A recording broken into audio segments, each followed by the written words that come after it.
How do communities come together in the wake of a tragedy like the shootings in Sandy Hook? What can each of us do to transform concerns, emotions, ideas, and resources into informed and meaningful action? Join us now for a town hall meeting from Connecticut's Old State House. Moving from tragedy to action, the power of community. With educators, parents, legislators, and community leaders from across the state. Sponsored by Connecticut's Old State House, CTN, the Connecticut Network, the Civic Health Index Advisory Group, the Connecticut Commission on Children, Everyday Democracy, and the Office of the Secretary of the State, and funded by Connecticut Humanities. Now, here's your host, Diane Smith. Thank you for joining us for this town hall meeting at the Old State House. Our meeting tonight is to talk about some of the lessons we've learned from the monstrous tragedy at Sandy Hook. I thought something that we could all take away from this would be to see how a community in terrible, terrible grief and tragedy has come together to build a better place to live. And I'd just like to share a little bit of the Sandy Hook Promise, an organization that grew up in Sandy Hook that has pledged to do this, and this is just a part of it. To support our own, our families, our neighbors, our teachers, our community with dedication and love, as well as the material and the financial needs they will require in the days ahead. This is a promise to be open to all possibilities. There is no agenda other than to make our community and our nation a safer and better place. This is a promise to have the conversation on all the issues, conversations where listening is as important as speaking, conversations where even those with the most opposing views can debate in goodwill. To turn the conversation into actions, things must change. This is the time. This is a promise to do everything in our power to be remembered, not as the town filled with grief and with victims, but as the place where change began. That is the promise. And tonight is not the time for us to debate the hard issues, the ones that the legislature and the Congress will have to make decisions on. Tonight is the time for us to talk about how we come together as a people. I'd like to introduce to you one of the people who initiated the series of town meetings, Martha McCoy. She is the director of Everyday Democracy, and they are involved in civic engagement and trying to build civic engagement in our state. Martha? Thank you, Diane, and thank you, everyone. It's a real honor to be here with you all. We know in our hearts that it's our resilience as people and as communities that makes it possible to keep going, even in the face of great loss. And it is our empathy that leads us to reach out and make connections in the wake of tragedy and to recognize the importance of community. And the civic bonds that we create on an ongoing basis, not just in times of tragedy, but in the most seemingly routine times, make it possible for us to cope with great loss, prevent future tragedies, and address our toughest common challenges. Just as our personal resilience and empathy and our courage on an individual level need to be nurtured, so too do our civic connections need care and feeding. We need to nurture them in neighborhoods, in towns and cities, and across town and city lines. Just as Diane was saying, and as the Sandy Hook Promise was saying, we need spaces where people can meet together, connect with one another, build trust, speak honestly, listen to each other with goodwill, and find ways to work together and create community together. That kind of connection is the power of community. That is the kind of connection that leads to even more resilient people and to even more communities and to better lives from all of us.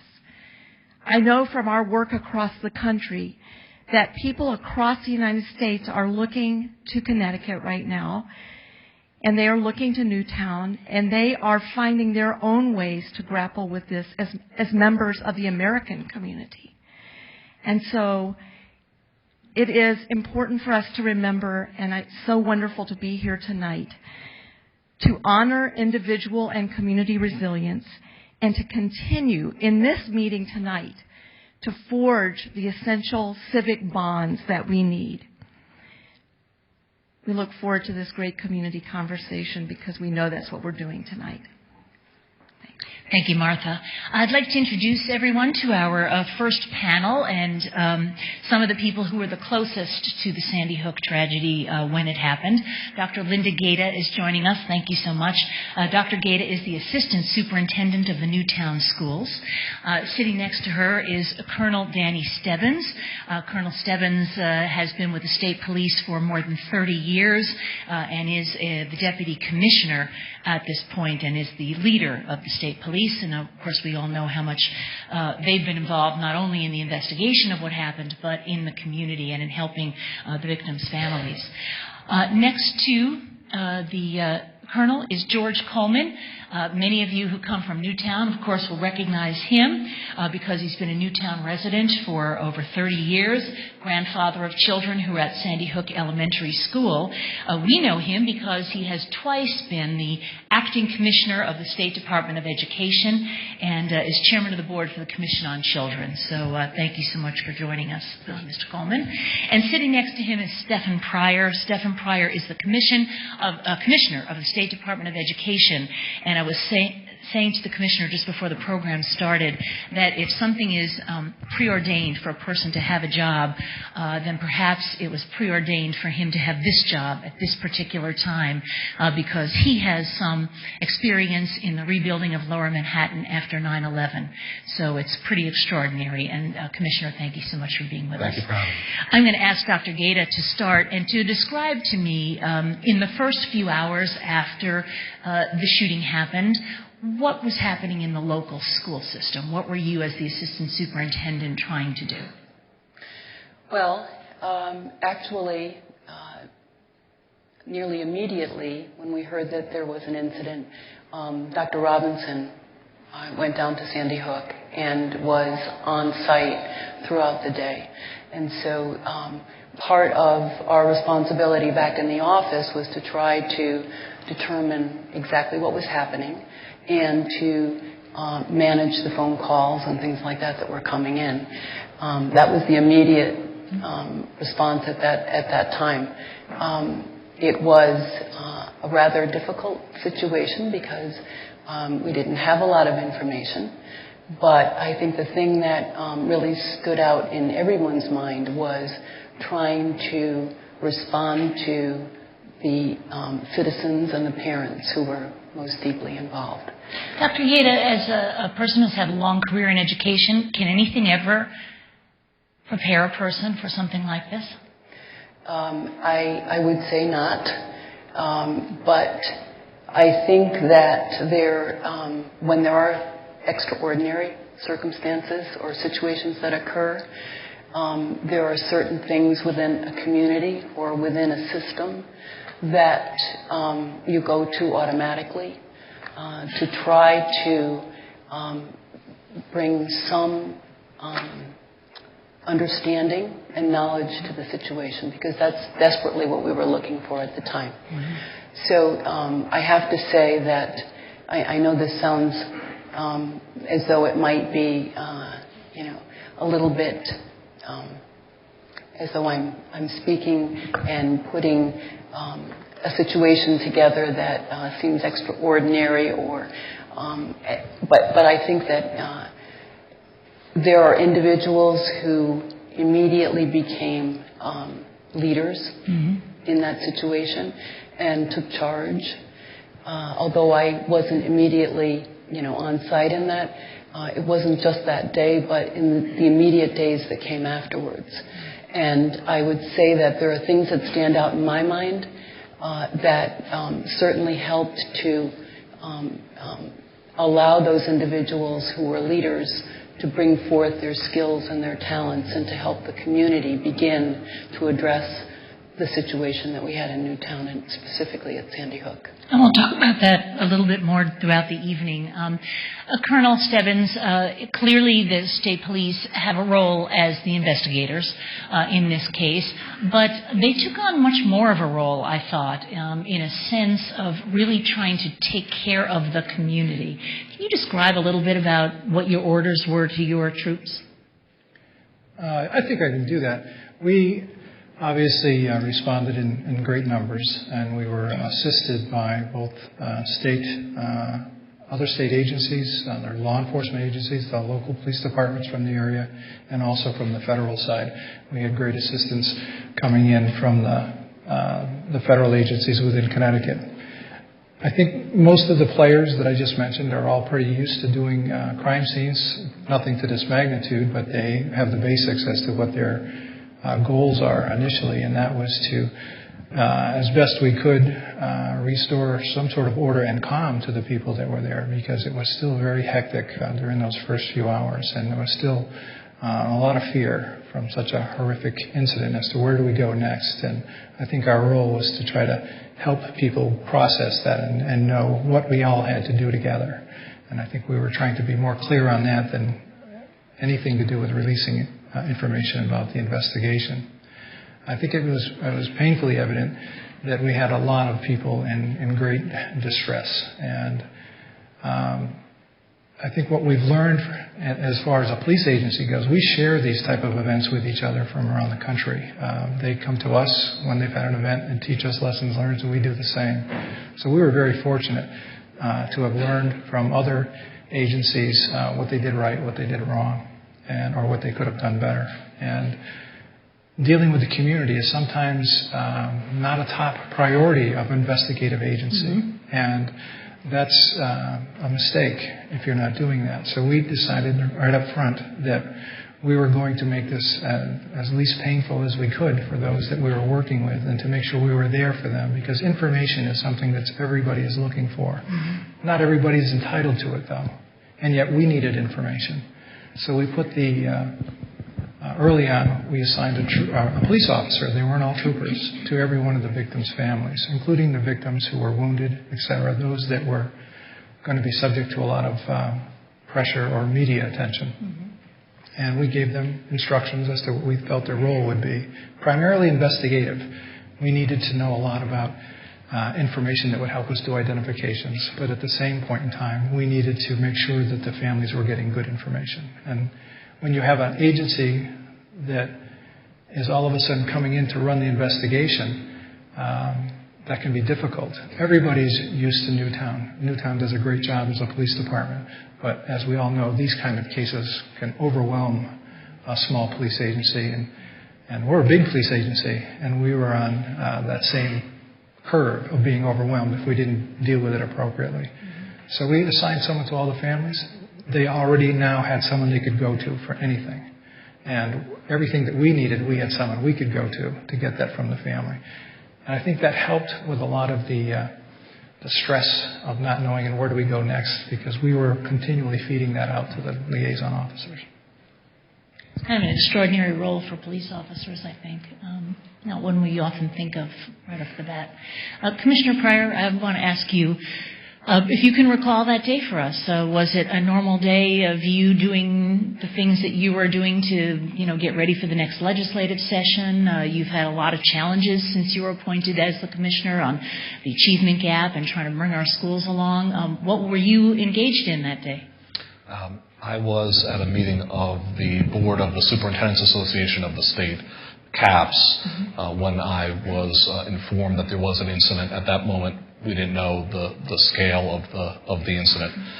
So I returned to my office at the State Department of Education and made immediate contact with the state police, with the commissioner of the department, and immediately started to receive updates before there was public information on the severity of the incident. It was absolutely devastating.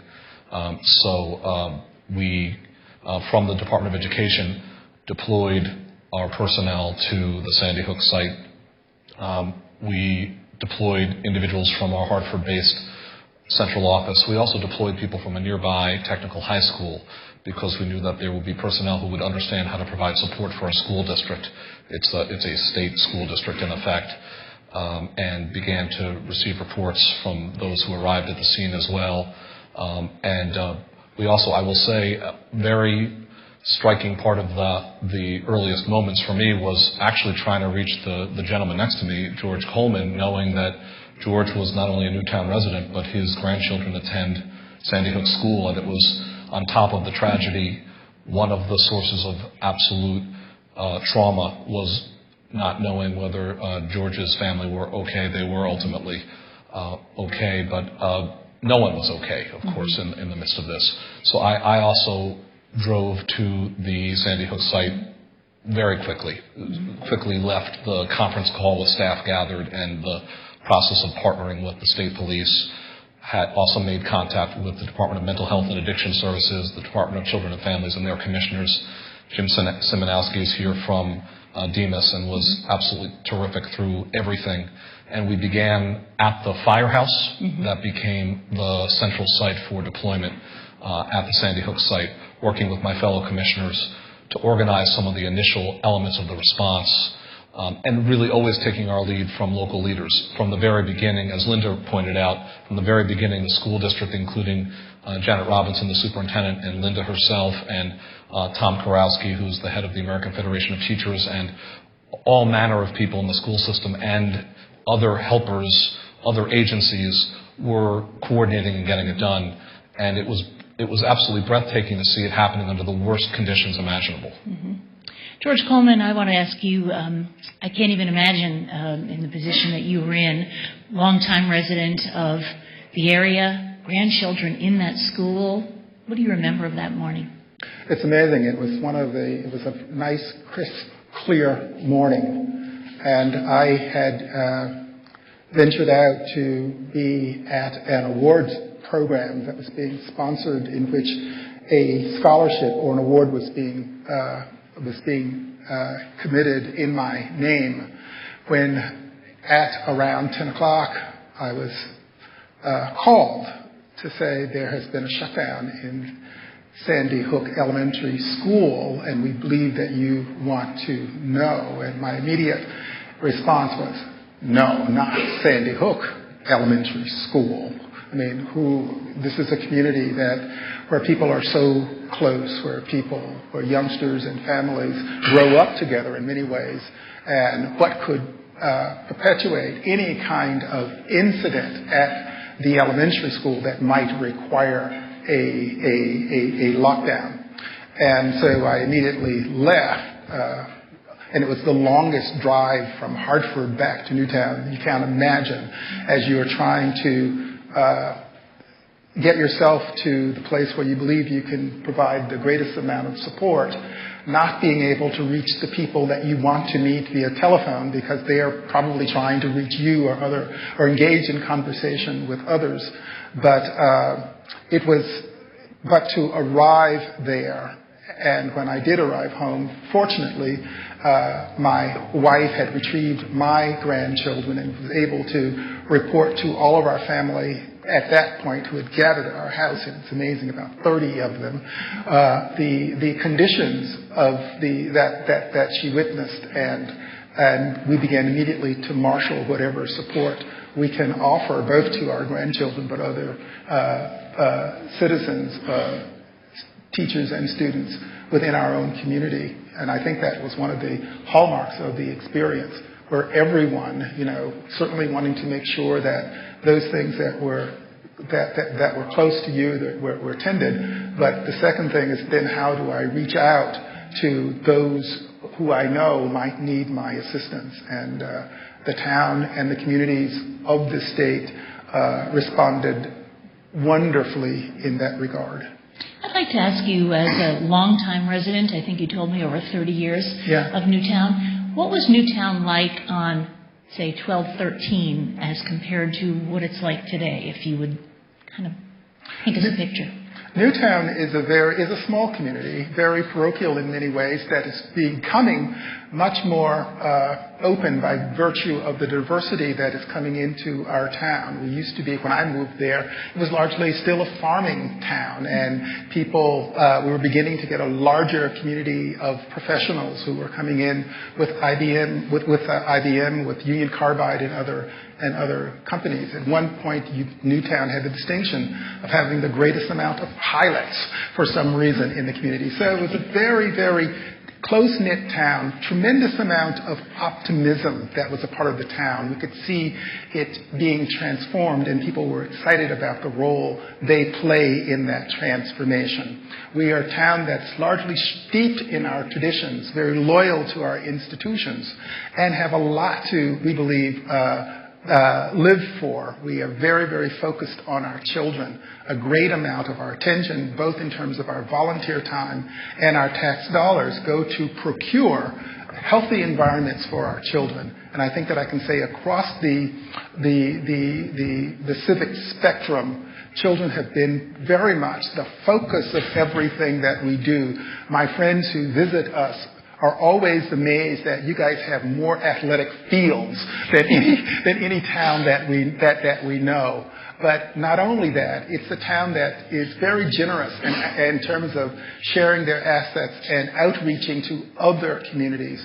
I think that we are probably one of the most we have a greater amount of fidelity in terms of our sharing with other school districts in our region, in terms of the magnet schools in Danbury, and trying to affect the kinds of diversity that we know are so important. Our town stepped up to our challenge to both financially support that school and to make sure that our students are aware of the options that are there. So it's a wonderful town to live in. Colonel, you mentioned a couple of times to me on the phone that there were times in the couple of weeks that you practically lived out there, and so did your top commanders as well as so many of your troopers, that you were amazed over and over again to see the kinds of support that the community was receiving from outside and the kinds of support that you were receiving from the community. Would you tell us a little bit about that, please? Well, right from arrival, at first when I got there, there was still a question to be answered. Normally, a crime that occurs in a town with a municipal police department, they're the lead agency on it. However, if it's going to overwhelm them or if they don't have the capabilities to handle all sections of the investigation, a decision has to be made if they're going to keep it or not, and we would assist them in that case. But in this case, because this was so overwhelming, the state's attorney has a say in exactly how this goes. So the decision was made some hours after we were there that the state police would be the lead. And that started a whole different sequence of events. Notification to the families was going to be our responsibility. And right up front, I knew that was going to be horrific. So my first request of the community was to the counselors and to the clergy. I wanted as many of them there as possible to partake in that. In the short time span that we had, we were able to bring some people in to help with notification, the unofficial notification, I would say. And that was basically that if you didn't have your children, they weren't coming home tonight. But then later in the evening, when the identifications had been done by the ME's office, we were in the position to make a formal notification. And by that time, we had, for each family we had to visit, we had a clergy and a counselor and a trooper to go together, or their local officer that was assigned. And that's real community working together. You don't see that a lot, and you surely don't see it at this scale. We felt that everything we needed to do this right was being made available to us, and you don't always get that. In this case, it was very well done, considering what we had to do. And I think that the time and effort they put in with the families when they went out to do notifications, we had some teams coming back 4 hours later. Mm-hmm.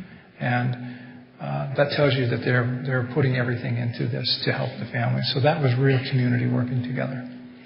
One of the organizations or agencies that provided a lot of help also was the State Department of Mental Health. I think almost all of the panelists have mentioned that. James Simonowski is here with us. When there is a situation like this that is so extreme, how do your people go into action?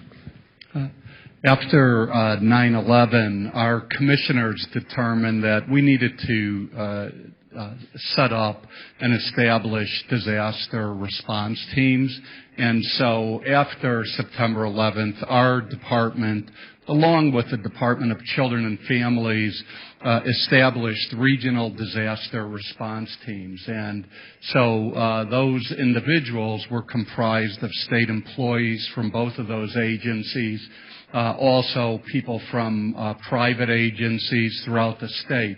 And what we did was we participated in the family notifications. We were able to identify local providers in addition to the teams that we had. And those individuals are trained to immediately respond, provide mental health support, ensure that people have supports with them. And then after that, we were able to utilize those resources to provide supports to all of the schools in Newtown. James, how long does that go on? It seems to me that there are people who have reactions immediately, and that then people have reactions that develop over the course of weeks or maybe months or even longer. Yes, the reality is that when people are exposed to trauma, people react differently. And so some people will react and show traumatic symptoms immediately. Others will occur over time. And it's why I think what we've learned from experts nationally is that there needs to be a longer-term program in place to provide support to Newtown, provide support to the schools, because there are children that, many children, most people are going to recover, do very, very well.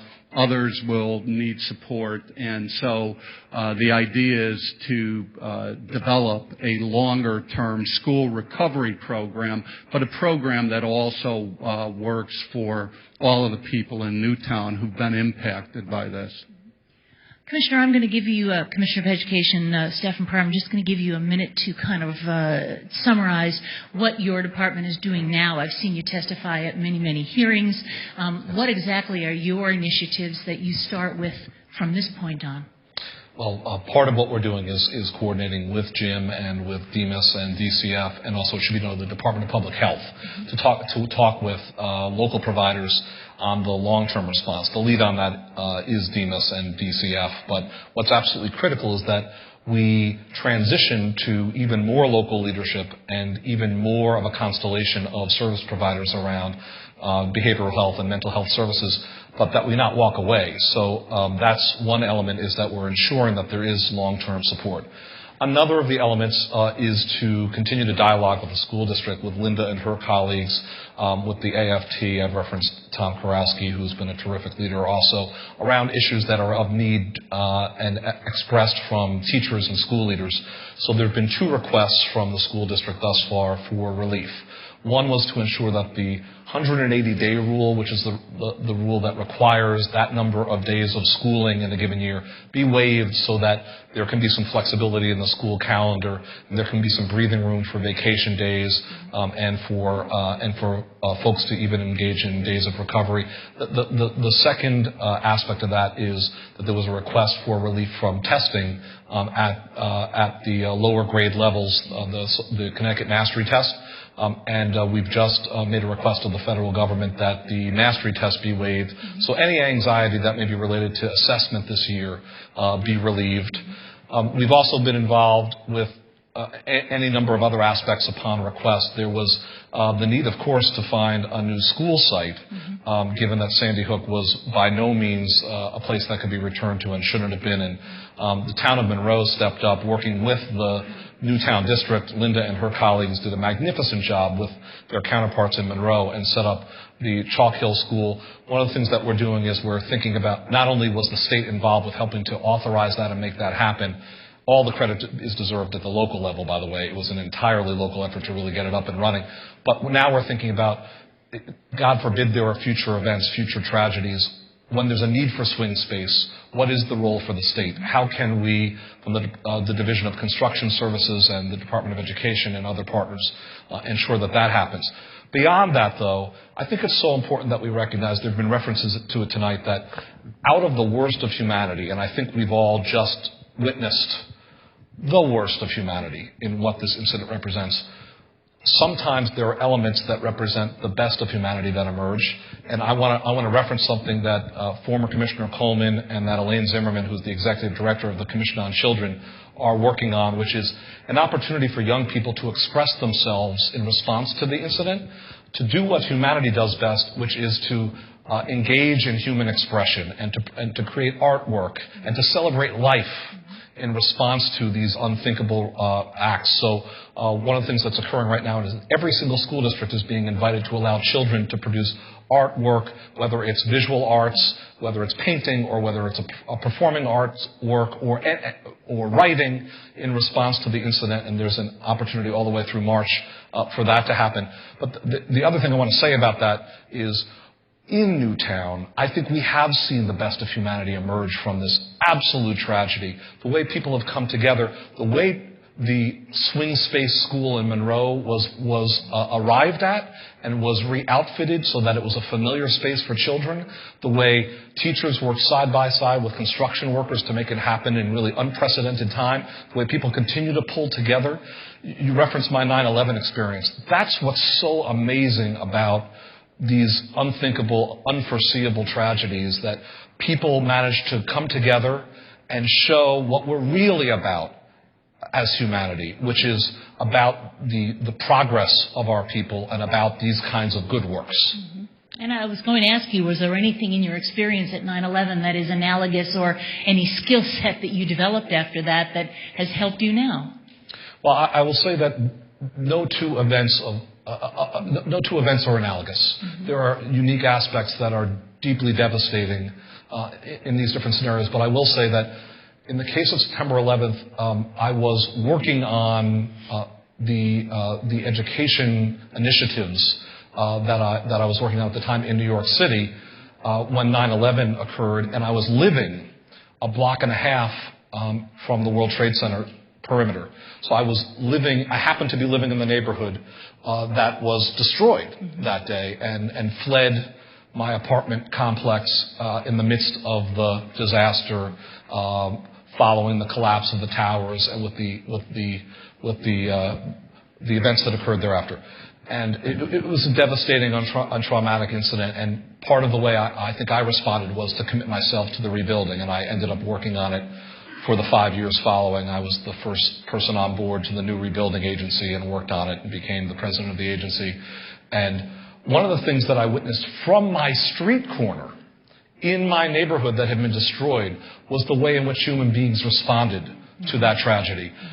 You know, walking out of my building once we were able to return weeks later, people were handing out water to rescue workers. People were arriving and asking what they could do to pour through the rubble. People were asking whether memorial designs were being requested yet, and coming with dioramas and with pieces of paper where they were spelling out their own ideas as to what could come to bring forward progress.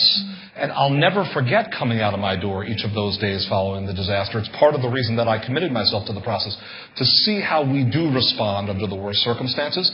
That's exactly what we did see in Newtown. That's exactly what, with the Newtown Promise, with the various, whatever a person's point of view, the forms of political expression, the forms of civic service in Newtown, the forms of volunteerism 24/7 that people from Newtown and from across the country, and in some cases across the world, very much like a 9/11 demonstrated. That's the right lesson for us to take away from this. And I hope that we can look to these kinds of impulses to solve some of our other problems in society, frankly, and look to the example of Newtown to create a new day. Well, that's a wonderful sentiment, and I thank you for that. I'm going to let this panel take their leave and join us in the audience while we talk to some of the other people. And our next panel will get ready to take their seats. So, Commissioner, that was really, really wonderful. Speaking of the volunteers, I'd like to ask you to just stand up for a minute and talk with me, if you don't mind stepping back here just a little where we can get in the camera. Robin really exemplifies, I think, what the volunteer service in Newtown has been like, because you have been really involved in founding an organization of volunteers. Tell us about what you've been doing. Exactly. Well, when this occurred, I felt helpless, that there was nothing that I could really do, because it wasn't a disaster of material things, houses or anything like that. It was an emotional disaster. So there was really nothing that we could do in terms of rebuilding, moving rubble, that kind of thing. But we did have contact with a lot of our neighbors, and we decided that we would try to become the conduit of people who needed to do something in order to heal, and tasks that needed to be done, which were overwhelming our town. And the things that were overwhelming our town were communications-oriented. Telephone calls, emails, donations, and things like that. And our town staff just could not handle it. So we had all of these people who had amazing, amazing skills. And every time we had a need, somebody walked through the door. We had immediate donations of space, equipment, telephones, telephone service. People brought every skill imaginable, lunch, coffee pots, everything that you need in order to do that. And one of the projects that you're involved with now is actually trying to respond to the many, many people who reached out to Newtown, and we're talking about over 100,000 people. Oh, absolutely. There are at least 170,000 pieces of mail that came into town, and that does not include telephone communication or email. And at this point, we are trying to respond to condolence cards because we realize that people poured their heart out to us. And it's a wonderful thing when a tragedy like this happens in your neighborhood, in your town, to know that other people from all across the globe have your back. And people sent like some child sent like a nickel, a quarter, and a penny taped to a piece of paper, and they write, "So I'm sorry for your loss, and I hope this will help you." So we felt like that person should be answered. We heard you. You did help us. So that's what we're really trying to do at this point. And volunteers are loving it. They leave healed, they leave renewed, and they feel like even though there's nothing that we can really do to bring our lost loved ones back, that this is something where we can return love to people because they really held us up in our hour of need. Can you take volunteers from outside of town? We do take volunteers from outside of town. Get involved? They can contact us on our website, which is www.newtownvolunteers.org. We have a volunteer tab, and they can just register, and then they call our toll-free number, which is provided to us by United Way, and we register them, and we're happy to help them. And we take all skill sets. So we've never turned anybody away if they want to come and spend an hour. I have good penmanship. I might be able to write a letter for you. Thank you. Excuse me, Robin. Monsignor, I'd like to have you stand up here for a moment, please. Tell me, as a clergyman, you have probably more experience than the average person in dealing with people in times of trauma and tragedy, and yet something like this is unimaginable. So how do you marshal the resources that you can bring to bear? This tragedy just reminded me about what Newtown is about. And I've said from the beginning, we're about family, we're about friends, and we're about faith. For a small town like ours, we have many independent religious communities as well as mainstream. And the clergy truly rallied. As Colonel Stebbins said, we were there almost the entire day in that room in the firehouse with those parents.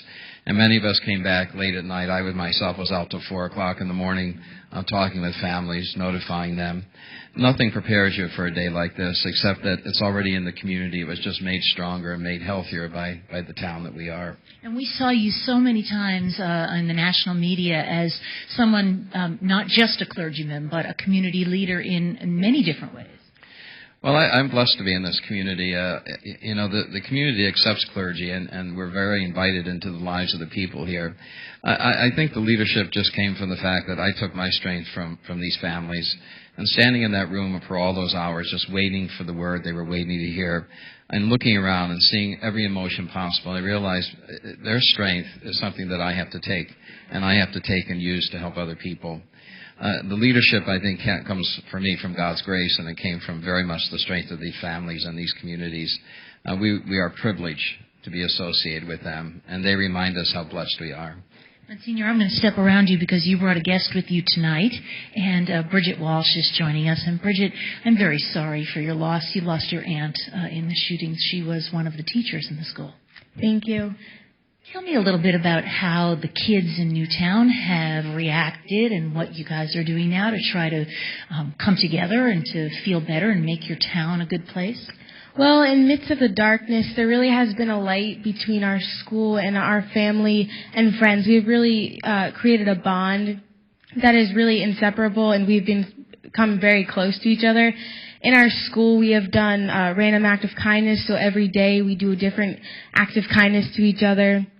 And on our basketball uniforms, we have SAGS printed on them. And everyone has just been so nice to each other, and really genuine kindness has really shone through all this darkness in our town.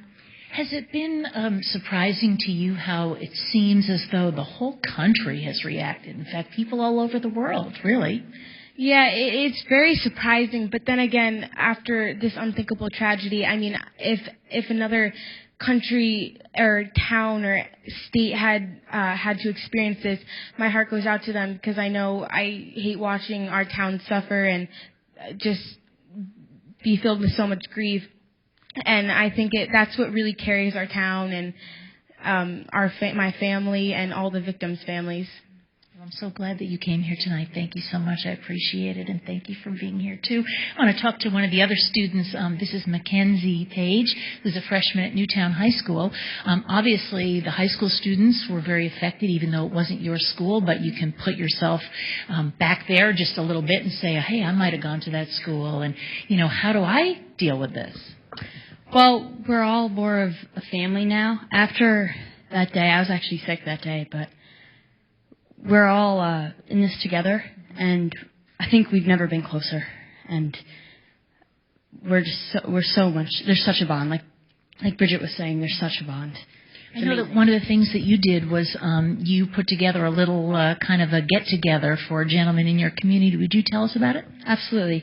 Gene Rosen lives down the street from Sandy Hook, and some of the kids actually showed up at his door a few minutes after the shooting.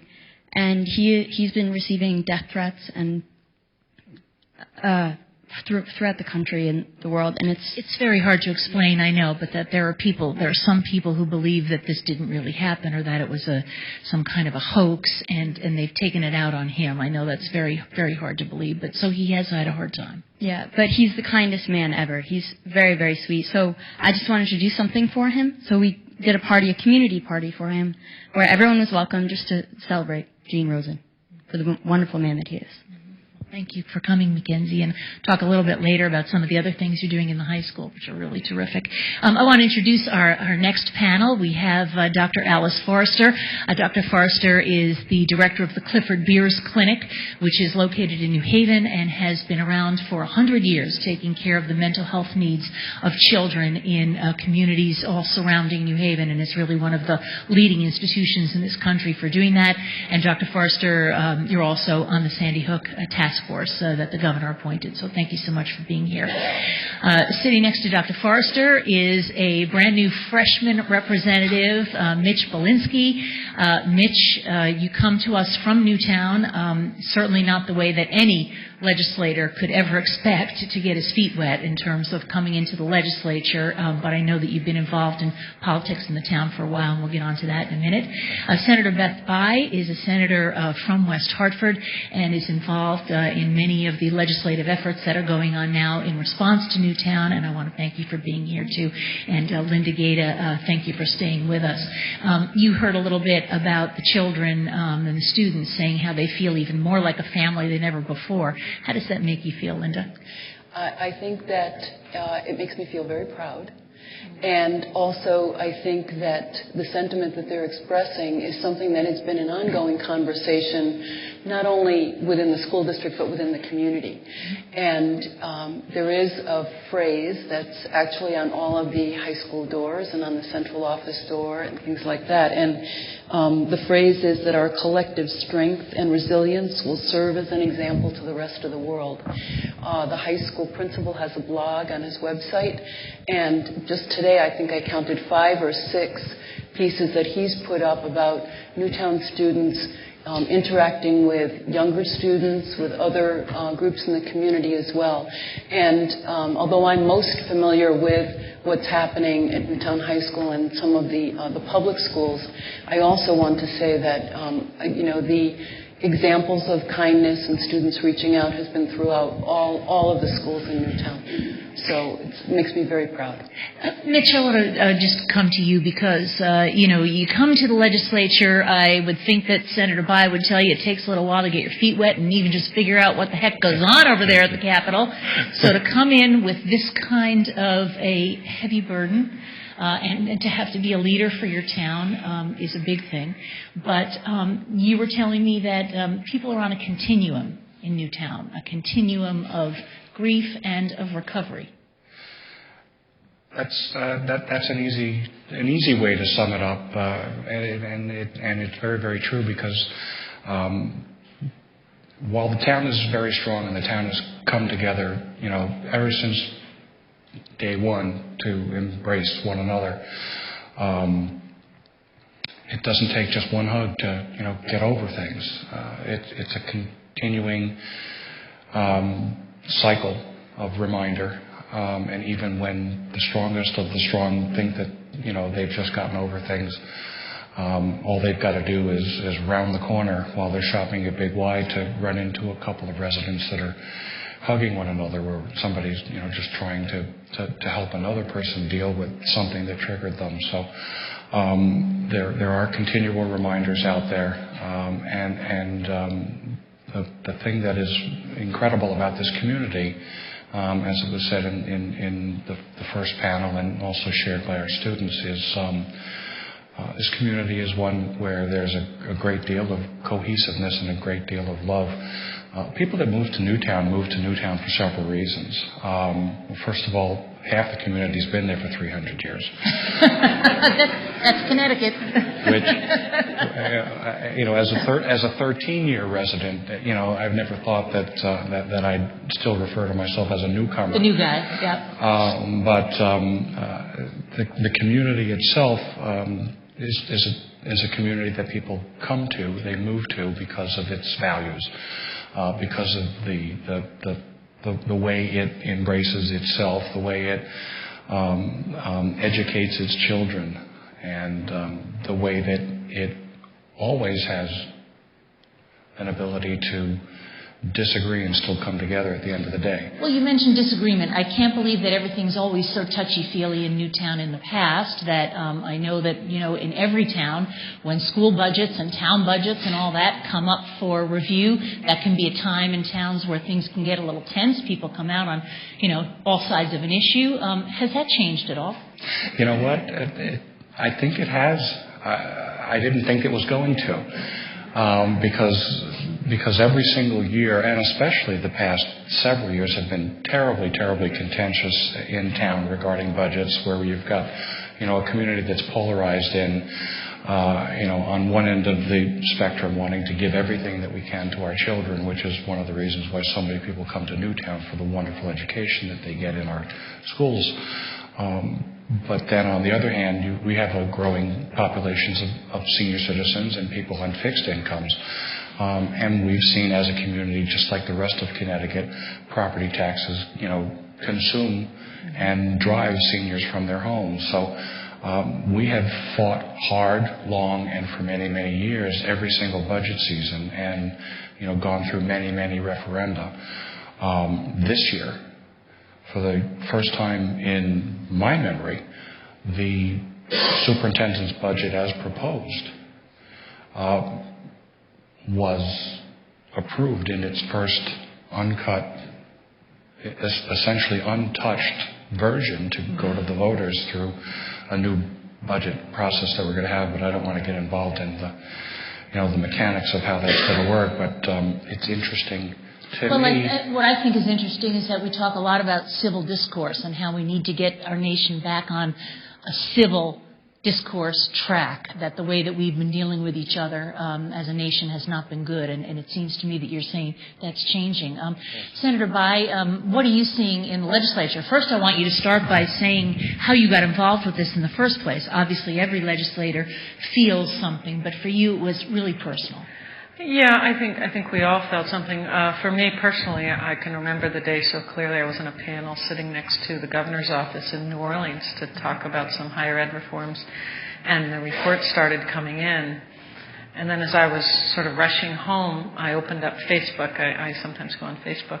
And yeah, we know that.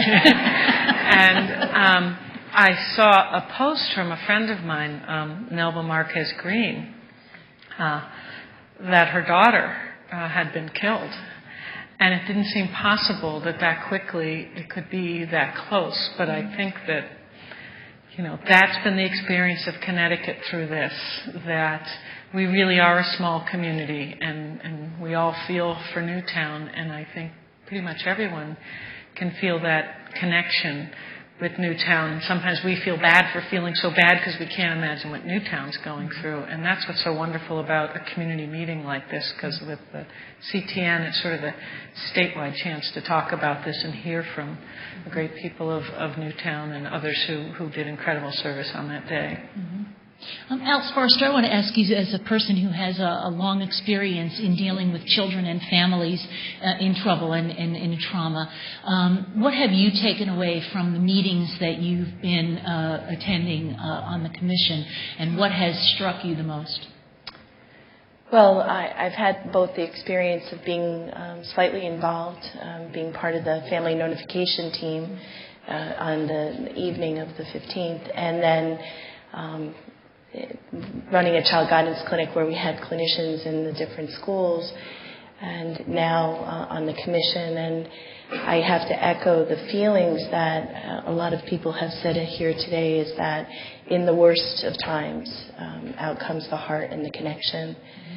The amazing feeling of when I was in the room on the 15th evening to look across the room at other child guidance clinic people that I work with on a regular basis, through a provider association, and to know that we were together in this horror, was just amazing, in the connection. And 3 days later, the National Child Traumatic Stress Network came in and debriefed my staff, who were in New Haven. It wasn't Newtown, but it was really amazing. And we had the Connecticut Association of Board of Education just happened that we invited them to come because we knew we were debriefing. So I think silos that traditionally are around, actually we're able to kind of end. And I hope that there's that is our future, is that there's a lot of things that maybe we tend to keep apart, and we need to be working closer together. I see you nodding your head very vehemently to some of the things Dr. Forrester is saying. Let me have you stand up, Bob Rader. We'll turn this way toward the camera. Why were you nodding so much there? Well, because I was at that meeting, and I learned a tremendous amount about it, about the mental health issues that are needed. It's not only through this, the lens of Newtown, we learned not only about how difficult things were in Newtown, but we heard from people who work with kids in our inner cities who said, we have shootings all the time. Nobody comes with teddy bears for us. And to me, that was terribly, terribly sad, and showed me that there's a lot we have to do to make sure all of our kids feel valued wherever they live in the state. And I want to go to Reverend William Mathis to talk about that exact thing because, excuse my back to the camera, but that's something that you've been working on for a while with Project Longevity, based out of New Haven? Yes, absolutely. And one of the things, and I want to echo as well, even though there may be tragedies, it is even in the midst of the tragedy that brings out the best in all of us.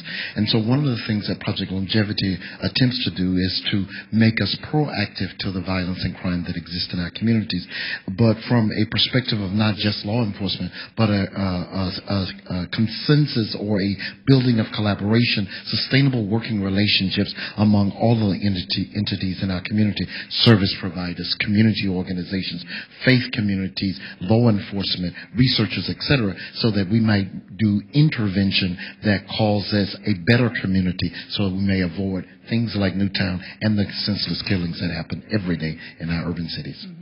And And I found it very poignant what Bob Rader said about nobody sends us teddy bears. Absolutely. And one of the outcries that I think have been heard and is being heard is the fact that this is what happened in Newtown was concentrated, and there were a enormous amount of people in a small amount of time in which violence really prevailed. But it's happening every day in our cities, and sadly to say, it's not just urban cities anymore. It is happening in rural communities. It is happening in Northeast and South and the Midwest and etc. And I think for a very, very long time we have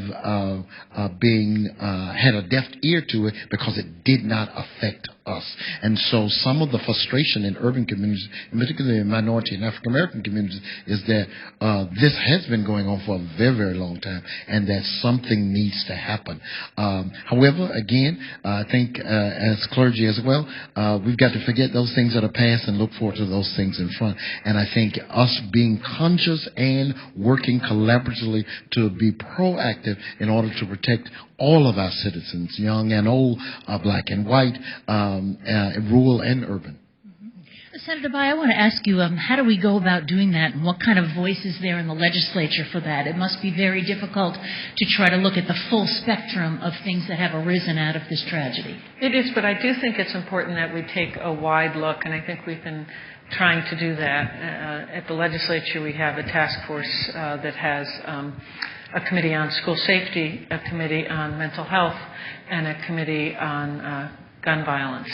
And so I think we're trying to take that wide look because they are all interconnected, and we found on each committee we'd be talking about what seemed like another committee's turf, but in fact they're so interrelated. So the School Safety Committee, which I serve on, the headline the day after our committee was Mental Health Takes Center Stage at School Safety Committee meeting. So it didn't end up being about school resource officers, so that was part of it.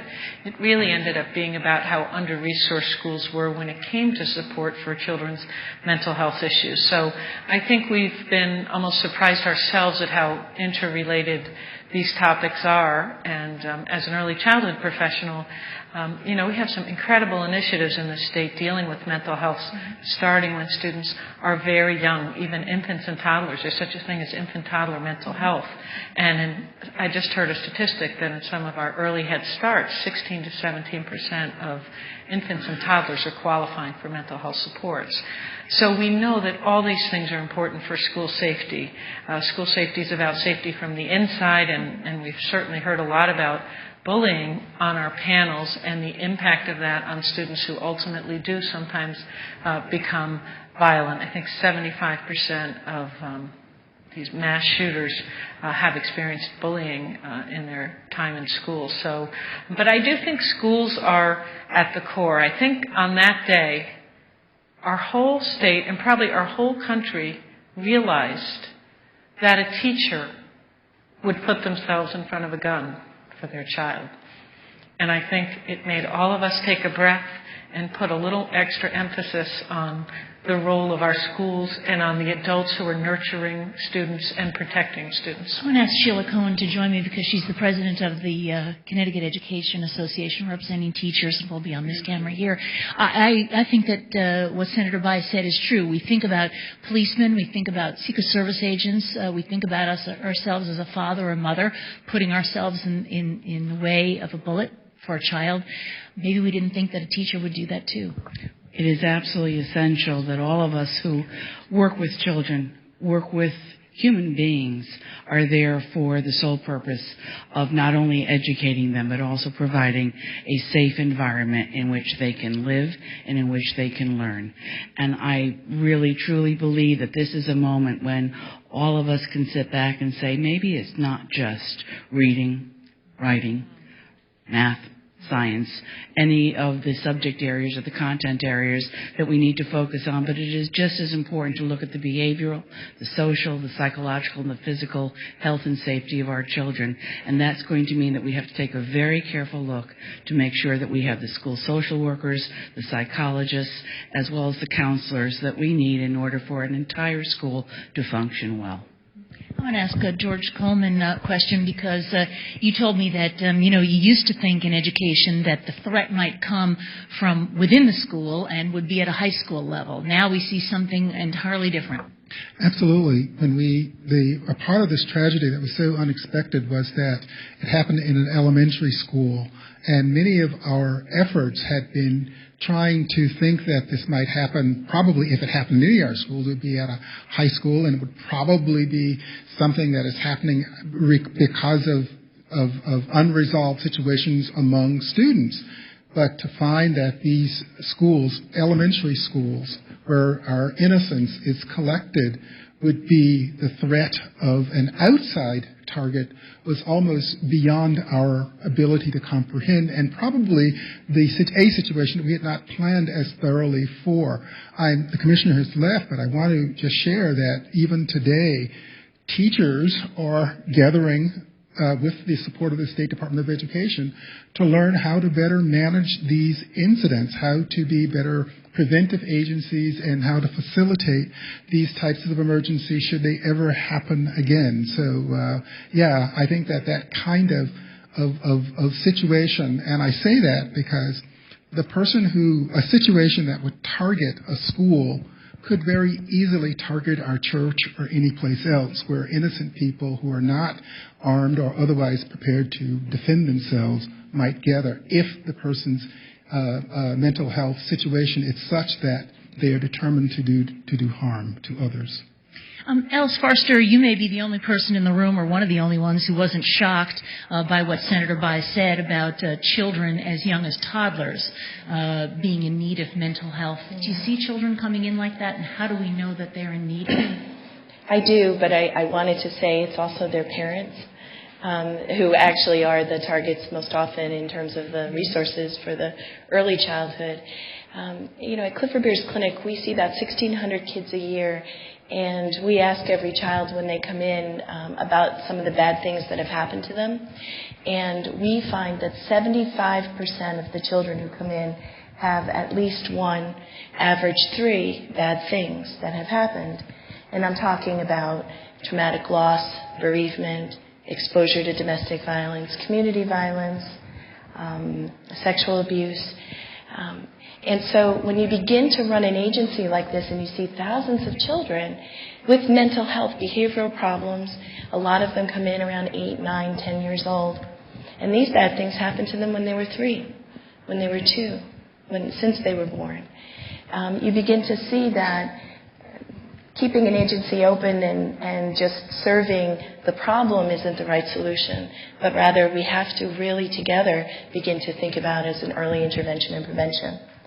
And people don't want to talk about bad things, right? You don't want to know about it. You don't want to talk about it. And to create a society and a culture and a state that actually feels like it's the pediatrician's responsibility to ask about the bad things, the school's responsibility, the pastor's responsibility, that we all together, it's not going to be the mental health people who are only talking about these things to our children. So I think it's very critical for community. It is going to be the community that is going to heal and not have the incidences that we're talking about. Michael Yang is joining us. He's the CEO of the Institute of Professional Practice Incorporated, did some clinical work after Newtown. Tell us a little bit about that.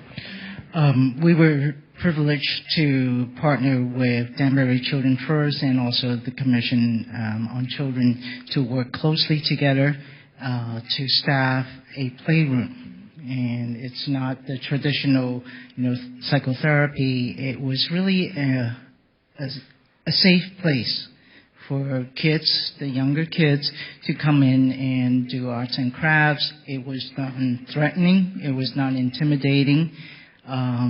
It offered the parents kind of a sense of safety and a sense of confidence that the children will be okay as they leave the children to, get their own counseling. It was really very, very moving to see parents come in and kind of just hold on to the kids and, just won't let go. So there was this really elaborate system to make sure the kids are identified by bracelets on their wrist, and we have to check that the wristband matches the parents and things like that. So it gave the parents a sense of safety and also comfort so that they can also do what they need to do. I want to ask the person sitting next to you, Dr. Grider, if you don't mind standing up and coming close to me here. You're the superintendent of the Farmington Public Schools. What kinds of reactions have parents had in your school? You're not Newtown, but parents are parents and children are children. And what have they been asking of you? Well, in Farmington, we have many connections to Newtown. Not only do our students meet on the athletic fields, but we have family connections with Newtown. I'm in a superintendent's network with Dr. Robinson. So we immediately, after hearing about the tragedy, tried to come together as a community to support Newtown.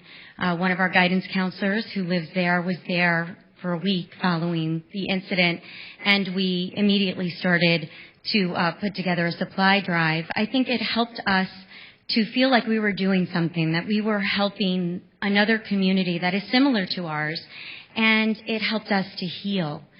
In Farmington, we have a mindset of partnership with our parents, with our students, with our town council, our Board of Education, our police department.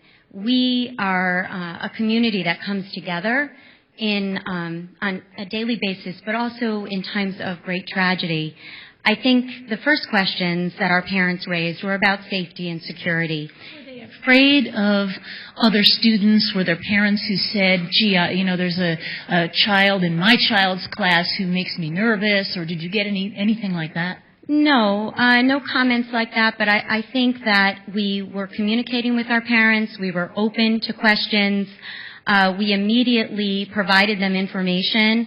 One of the stories that I think was very compelling in the days after the tragedy was our high school our high school principal actually brought student leaders together and asked our students, similar to some of the examples we heard this evening, what should we do? And our students said, we need to be kinder to one another.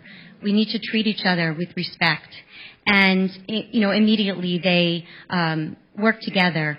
And the day after the tragedy, when our high school students were arriving at the high school, our teachers came together in a line and they welcomed them into the school. It's about creating a family in our schools. And I think that in Farmington, we do, and actually in all districts around Connecticut, we do a very good job at creating a family in our schools. Our teachers care deeply about our students. Our principals care deeply about our students. And I think that this tragedy makes us all say, what else can we do? What else can we do to come together, support each other, and create a mindset of partnership? Thank you. Faith Boswinkle is here with the Child Advocate's Office. What more can we do? Well, I think what we've heard tonight, there is a lot happening. I think one of the things that I think we're all worried about is the long lens. We're on another news cycle. We're onto something quickly. And I think we know that with traumatic stress disorder, we could be talking years. I think we're worried about anniversaries. We're worried about graduations. We're worried about so that we have to keep the light not only on Newtown, but we know that lots of kids are hurting. So I think that we want to keep as much attention to the children and their needs long term. I think places like Clifford Beers and the work that Alice does is just incredible, and we need that a lot for our kids. Anybody in the audience have any questions? We do have microphones that we can bring to you if anybody wants to make a comment or ask a question of anyone else in the audience or anyone on the panel. I'll give you a chance to raise your hand, and if you have something that you want to say, please don't be shy about that. Yes, Val. You can step over this way. I think I can reach you with the mic.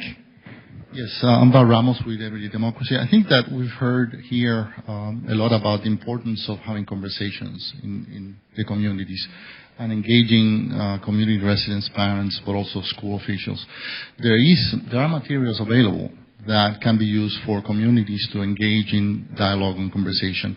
In fact, the National Schools Public Relations Association has just published a discussion guide that I have here. It's entitled Responding to the Newtown Tragedy, What Parents and Educators Can Do to Make Schools Safer. How can people find that? Yes, this discussion guide is available through the Deliberative Democracy Consortium. It's also available on our website at everydaydemocracy.org. And I put a few copies outside if people want to get some of those, and there's more information there.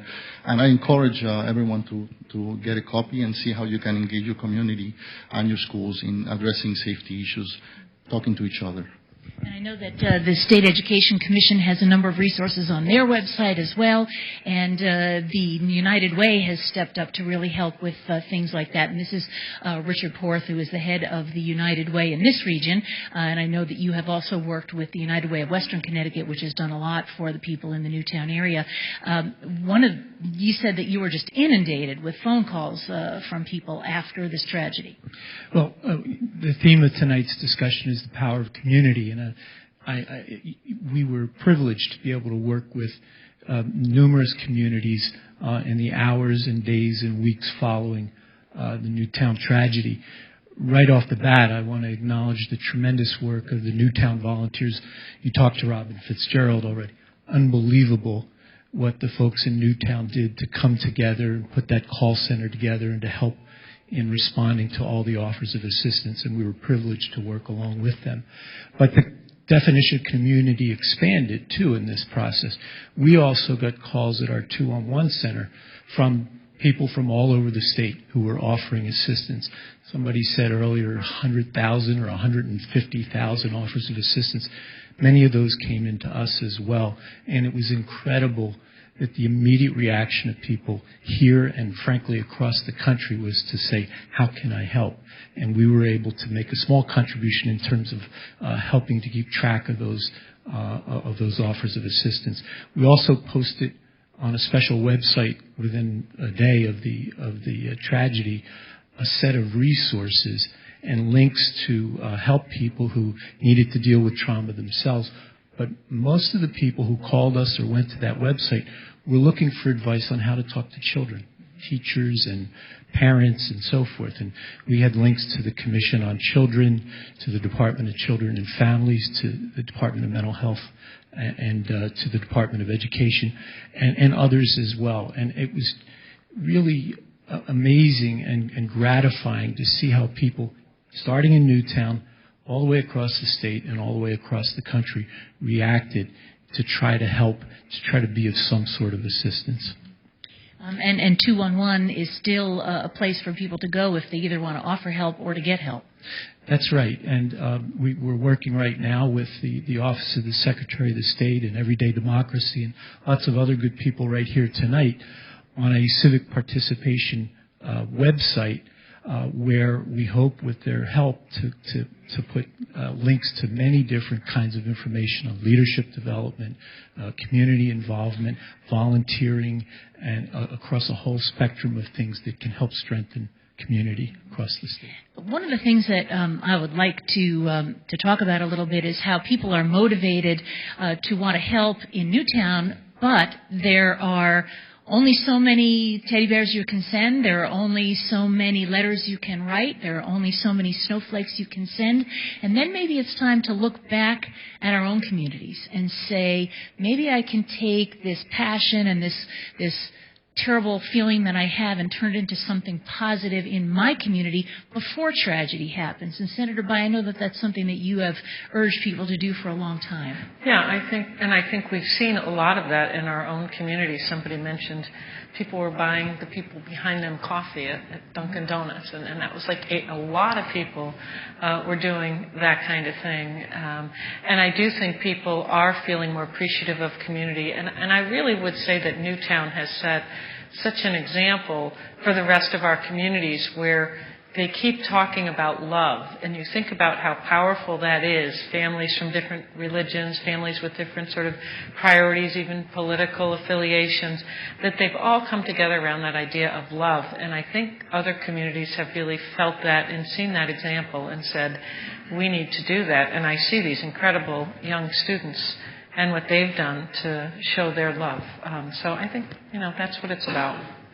Kim Beauregard is here. I'll let you, Dr. Gaeta, talk first, and then Kim will come to you next. Yes. I just wanted to emphasize also that this is my 6th year in Newtown, so I'm fairly new. And one of the things that I noticed very quickly when I came to the community is that they have a history of engaging their citizenry. They're very proud of their town and very opinionated and feel very confident that they can move things forward.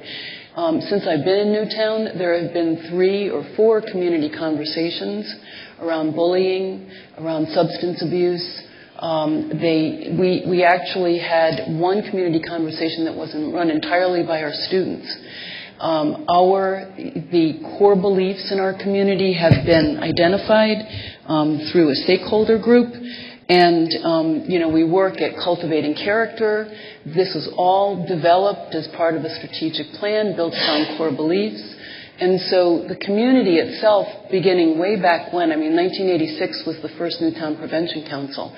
And that's a coalition of stakeholders in the community that are very much committed to addressing substance abuse. So there's a history of the community trying to engage those who have concerns, and people have opportunities to get together. So as difficult as this incident has been for us, and our loss is so severe, Newtown turns to each other in many cases to build strength, and we've been so grateful for the expertise that we've had, and obviously we've had the best of the best of the best. The commissioner lived in central office for almost a week. We had we had full access to everything. We had wonderful support. But I also have to commend the citizenry of Newtown, because they believe that they all need to do it together. Kim, I'll get to you in just a minute, but I wanted to talk to Dr. Berthold, if you mind standing up here for a second. You're a professor at UConn School of Social Work. You were nodding as Dr. Gaeta was talking. What is it about a community that allows that to happen, and how do we try to encourage that in other communities? Well, I've worked a long time with trauma survivors of torture and genocide, and one of the things that I've learned from them, and I get such inspiration for what's going on in Newtown, is that often people are left with existential questions. Why me? Why my town? And often these questions can't be answered. And so in the wake of feeling helpless to answer that and to understand what has happened, what really contributes to the healing process are people coming together and doing proactive things, and like many of the efforts that have been going on in Newtown and then across the country. So I think that Newtown is leading by example and has been inspiring me and many others, as you said, to look towards our own communities, because there really needs to be, in my view, as a longtime mental health professional and trauma expert, we really need to turn our attention in part to early identification and prevention efforts, including, as the Senator said, increasing the resources available in the schools, more school social workers and other mental health professionals who are trained to detect and to build a positive school climate. And that's not just in the Newtown and Sandy Hook schools, but I think around our whole state. Thank you very much, Professor. And Kim Beauregard is here, and Kim is involved in Intercommunity, and that is an organization that provides mental health care in the community. And I guess one of the things that might come out of this conversation is, how do we talk about and how do we approach and how do we destigmatize mental health issues? Mm-hmm. That is a great question, and I'm thinking about sitting here, and everyone, it's so wonderful to hear about community, hear about the conversations, hear about the outreach, and then really I encourage people to think about not having that support in the community. To be someone with a mental illness, which is a biological disorder or a maybe personality disorder because of trauma and sexual abuse that has happened to you, and they're alone in the community because so many are afraid to have the conversation. And it is about stigma and it's about discrimination. intercommunity was started in a church basement. And the reason it was started is that 3 families gathered there, and they said, our son was just in the hospital with a broken leg, and everyone came to our house, and everyone brought us things and food and this. And the other couple said, our son was in the hospital for a week with mental illness, and nobody would talk to us. And I think, I think we need to accept that we're still there, and we've come a long way, but we have a long way to go. And it really is about being in the community. It really is about having the conversations about not being fearful of what we don't know. Allow us to talk to you, to bring people. We use the same language. People recover. People get better. People can become productive, wonderful citizens in the community, just like many of us are. And to me, the saddest irony is now that we're talking about cuts everywhere, and I know that, but cuts to the mental health system, I just can't comprehend it. We do know a lot of solutions. We don't have to reinvent things.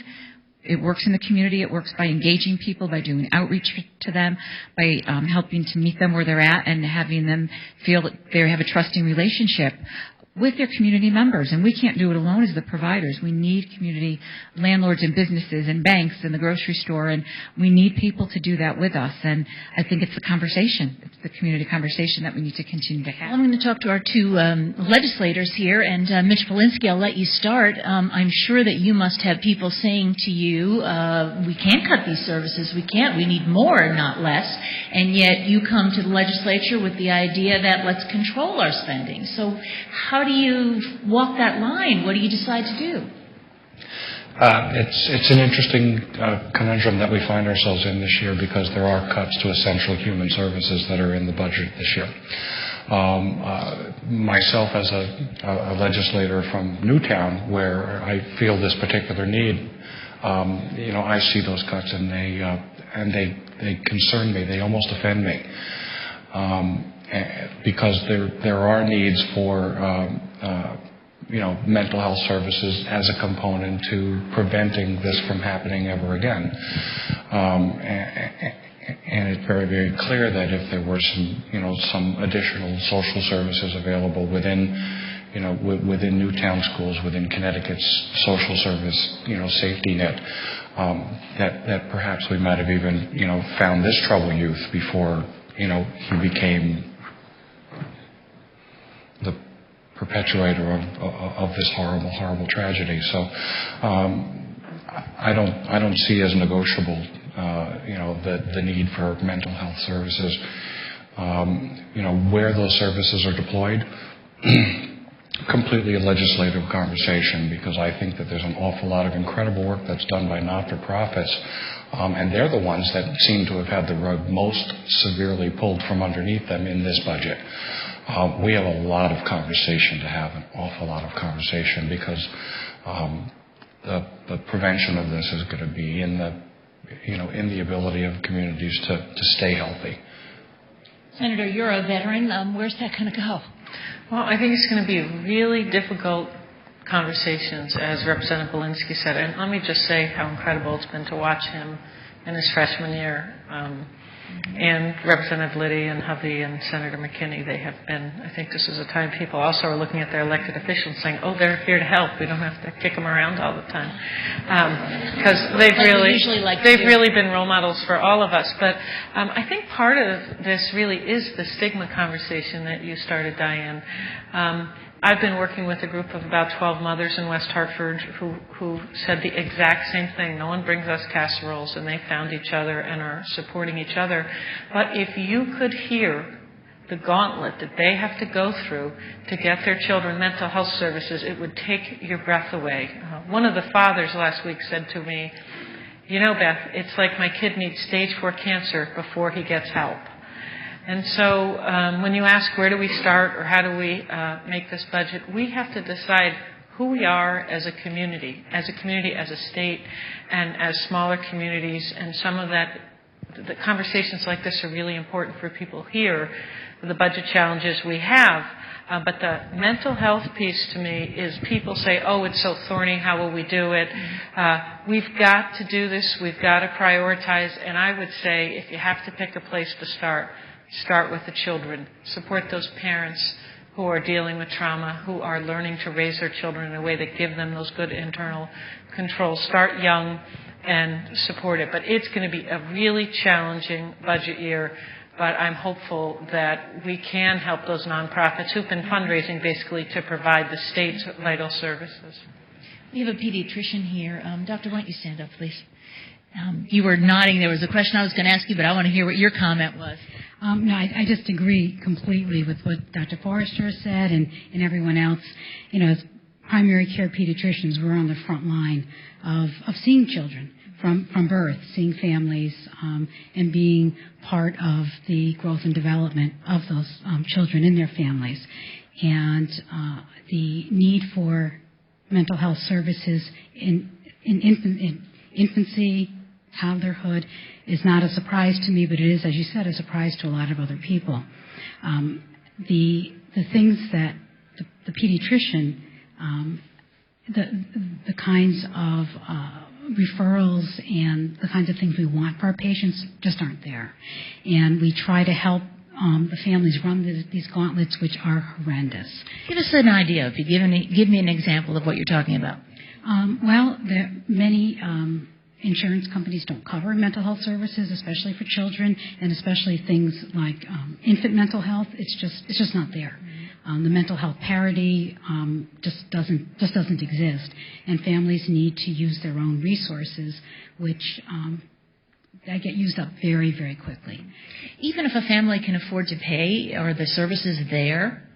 There are. I mean, in Connecticut, if you look at the number of services per capita, yes, there are services available, but many of them tend to be located in the larger cities. So when you start to go out to the northwest corner, or the eastern part of the state, there aren't as many services available.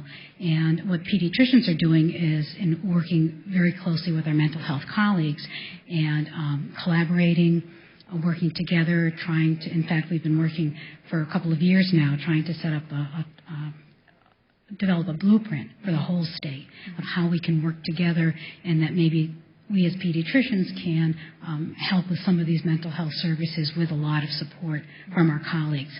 But again, it comes down to dollars and state dollars, and how is this going to be funded?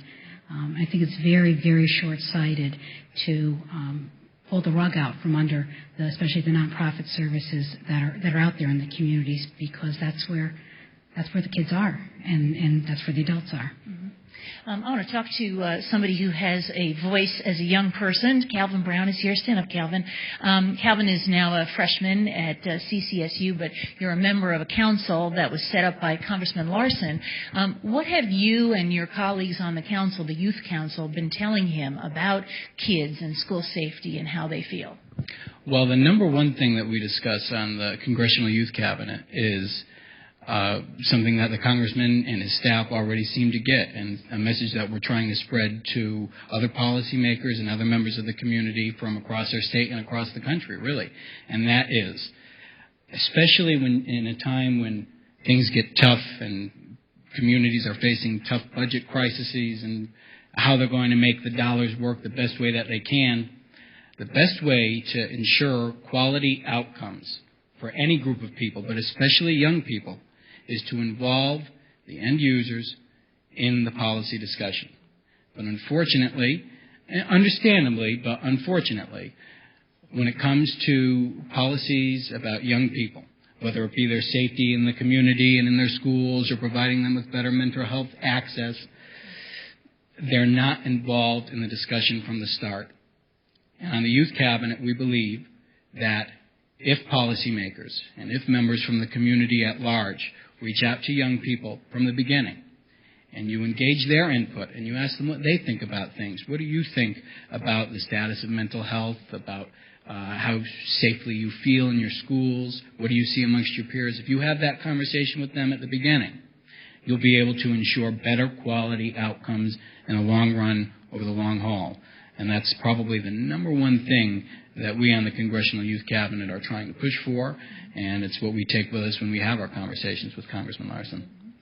Dr. Grossman, I wanted to ask you about the kinds of conversations that have come up in your school district in Canton about school safety and about how to protect kids in school. Well, there's been a lot of conversations. I would be lying if there wasn't conversations. And I just got to commend Mackenzie and Bridget for their well-spoken words that they had this evening. That's the foundation of what we need to do. And you described it the best, that we need to listen to children before we start developing plans, because there could be knee-jerk reactions to what happened in Newtown, and we can't forget that these tragedies have happened before across our country, and the biggest known fact that we could probably name right now is Columbine High School, and that we started preparing when Columbine happened. Now, there needs to be a systematic and programmatic approach to make sure that these plans that are developed surrounding school safety and security are sustainable. It can't be something that we forget a year from now. There's words that I've heard that resonate through my mind is that we must never forget. So any time that there's plans that are developed, they have to be sustainable. And with our young student leaders here today, we need to take their leadership and use them as role models with our theme and our message of the power of community to make sure that all plans are sustainable, that we never forget what happened in the past tragedies to prevent them from happening again. Doctor, one of the things that's been mentioned at a number of the hearings, including the one that Alice Forrester was at and some of the legislative hearings I've been hearing is, how do we make schools safe without turning them into fortresses? And the senator said that she was a little surprised that the conversation did not involve armed officers in every school. It involved other things. How about the conversations in your school? Yeah, and I've heard the senator speak on numerous occasions, and her message is the same every time I hear her. And the committee that the commission that the governor has formed has a very difficult task, because there's many people out there that have many misnomers and many misconceptions that the best way to prevent violence within the schools is to have bulletproof glass, to have armed security guards. As I said before, it has to be systematic.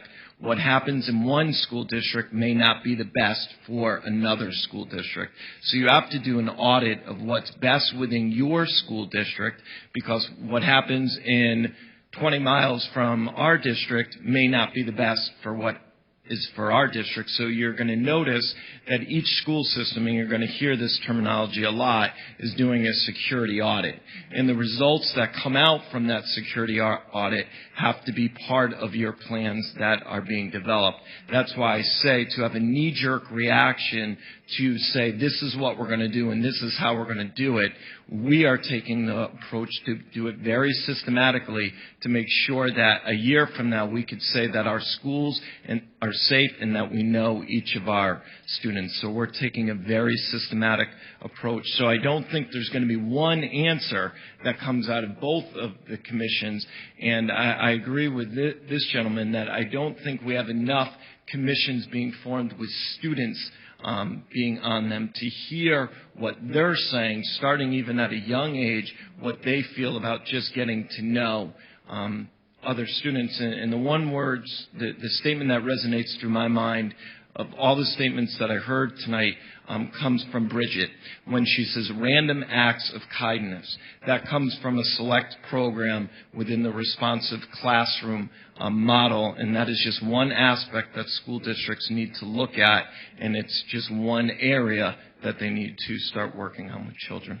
And I'm going to ask one of our students to comment in a minute, but first, Representative Belinsky, I know that you wanted to say something. I just wanted to pick up on that comment and say how familiar it sounded, because in the legislature where we have the task force, the school safety subcommittee there has found much of what has just been discussed, and that is, has been that every single school district, every single school for that matter, is going to have individual needs. And one of the things that we have done in the task force in the legislature is approach things with an open mind and spend a lot of time listening to the youth of the community, listening to experts within the community, listening to whomever wants to speak with us.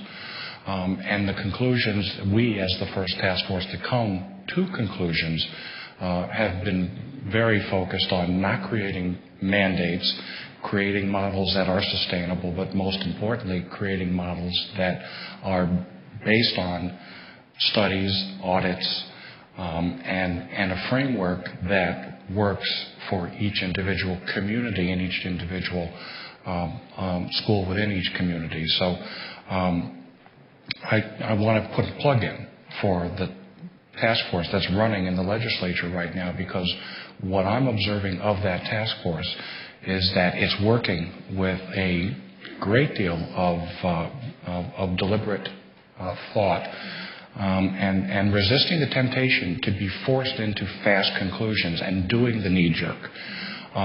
Other task forces and other groups have been rushing and pressuring even us to move quickly and take definitive action quickly before we finish having open conversations. And as a result, what I'd like to do is just, land on the side of taking my hat off to the leaders of the legislature, to allowing deliberative, conversive process to happen so that we can get this right and we can affect meaningful change that everybody in the end will be able to look at as meaningful change. Not that every single element will be agreeable to every single person, but what we're finding is that there's middle ground everywhere. And if you take the extremist on the one side and the extremists on the other side out, we have 95% of the population, and everybody wants to meet in the middle, because what do we want? We want safe, wonderful, loving communities. We want our children to go to school and feel nurtured and feel safe and not feel like they're, in an armed fortress. But the goals that we have are common goals if we just sit, deliberate, and listen. Mackenzie, I just want to ask you about something that you mentioned a little earlier, that your high school has been asked, the students have been given the challenge to tell the administrators, what do you want and how will you make the school better? Tell us a little bit. Absolutely. It's a whole school-wide initiative that's about to begin at Newtown High School called the Unity Project. Dr. John Woodall kind of started this whole thing. He's a former Harvard professor, and it's all about building resiliency skills, kind of bouncing back. And it's not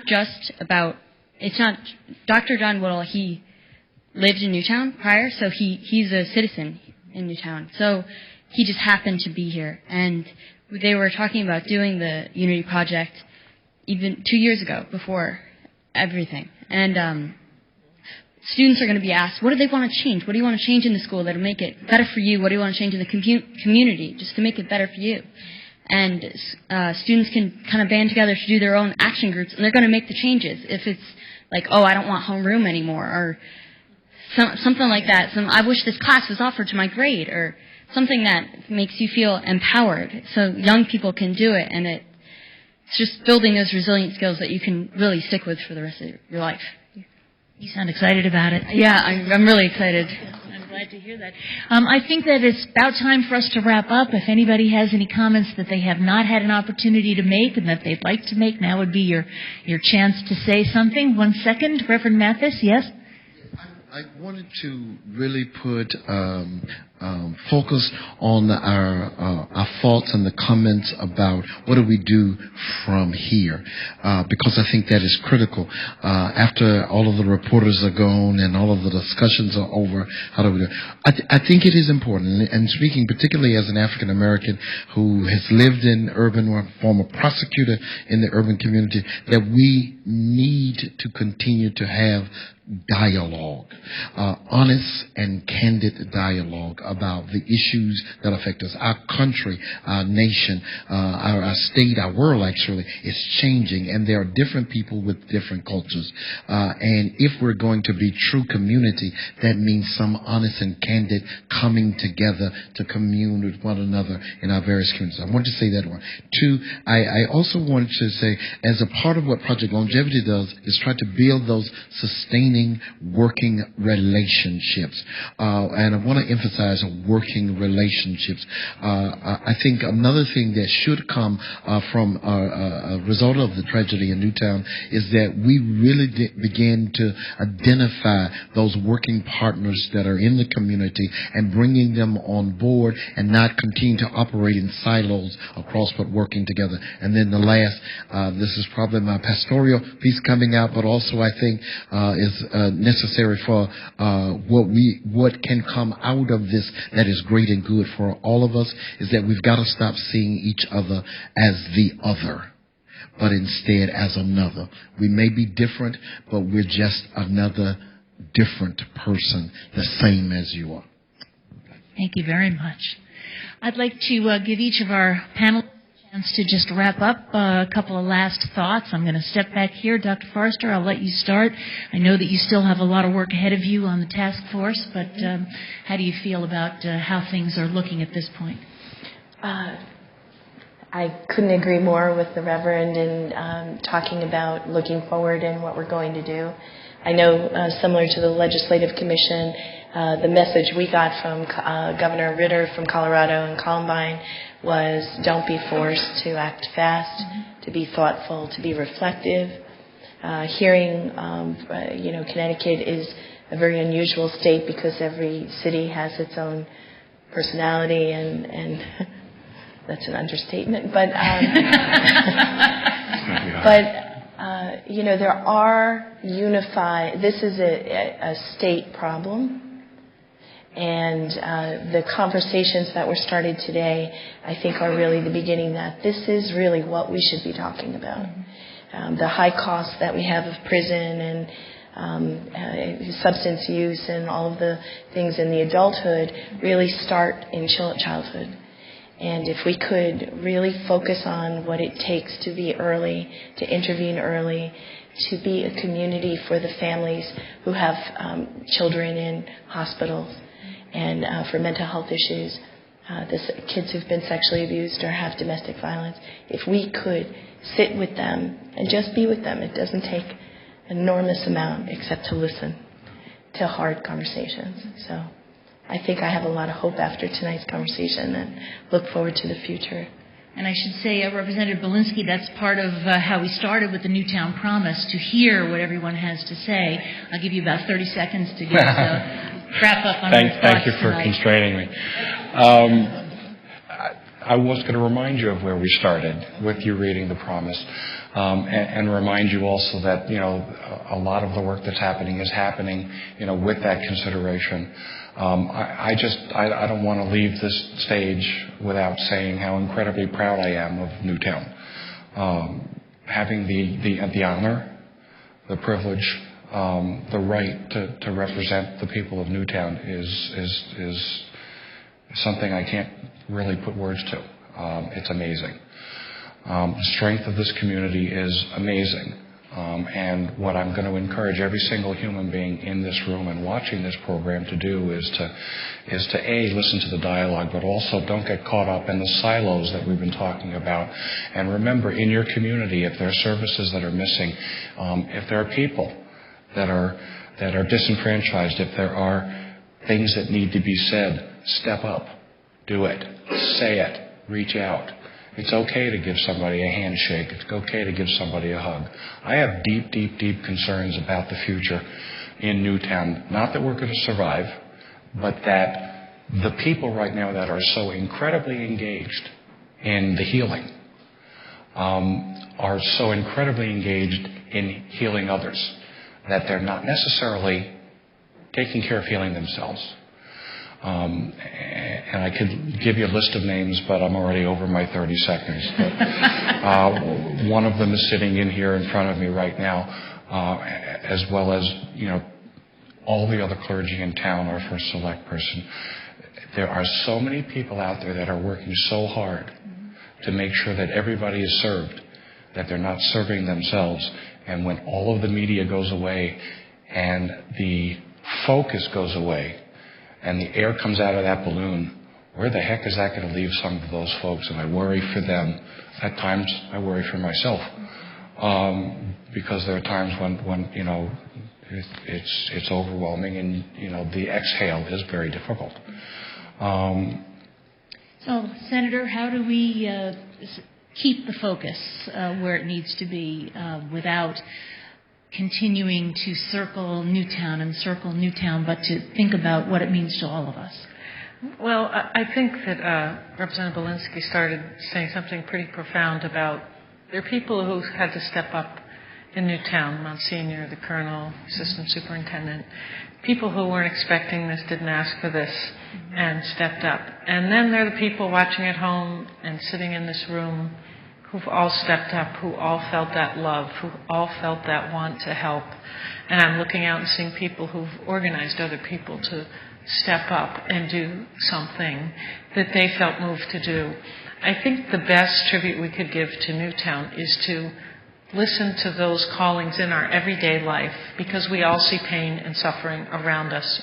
Make that extra phone call, reach out, and be a part of your community, back to your theme. And you've done a wonderful job of creating a community in this room. And so I think we all need to always be ready to step up and do more than we think we can do. It's sort of that every sermon Sunday. Take care of yourself, but do as much as you can do to change the world and make it better. And these students have led the way, and I think if we continue to sort of start with the young people, look at their example, but we're all humans and we all want to help, and listen to that calling inside of you. Dr. Gaeta, one last thought from you? I am certainly touched by the comments about continuing a conversation. I think it's very important as a community to really identify what your beliefs are as a community and what we will support and what we feel is most important to us as a community. I think all communities can move forward from there. But also, I think that leaders need to come forward, and leaders need to be those who can bring skills and expertise. Not everybody's going to have everything, but, I know this is cliche, but, we're stronger together than we are alone. And that really is, I think, the thing that I've learned the most from Newtown. Well, I just want to thank you for that, and I want to say that if people want to learn more about how to become leaders, they can go to the Connecticut Commission on Children, which offers leadership training for parents. You can go to the 211 line that's operated by United Way that can hook you up with agencies that can use your skill sets. You can go to Everyday Democracy and find out places that you can go to start community conversations like the one that started in Newtown so many years ago. There are so many resources out there. We're so thankful that you were able to join us for this program, and I thank all of you for being part of this conversation.